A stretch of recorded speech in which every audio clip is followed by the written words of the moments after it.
இந்த lucky bamboo வாங்கி 6 மாதம் ஆகுது. 6 மாதமா நல்லா தான் இருந்துச்சு. இப்போ ரீசெண்டாக பார்த்தீங்கன்னா, ரொம்ப அழுகி போய் கொஞ்சம் நல்லா இல்லாத மாரி இருக்குது. ஒரு ஒரு வாட்டியும் வாஷ் பண்ணி தண்ணி பிடிச்சி வைக்கிறப்போ, ஏதாவது ஒன்று வீணாக போயிருக்கு.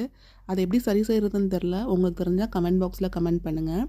லாஸ்ட் டைம் நான் ஊருக்கு போயிருந்தப்போ மரவள்ளி கிழங்கு வாங்கிட்டு வந்திருந்தேன். அது எக்ஸ்பயர் ஆகிறதுக்குள்ளே அதை செஞ்சிடணும் அப்படின்ட்டு அதை செய்கிறதுக்கு ரெடி பண்ணியாச்சு. எப்போதும் போல் துருகிட்டு கிழங்கு அடை தான் செய்யலாம் அப்படின்ட்டு ரெடி பண்ணியாச்சு.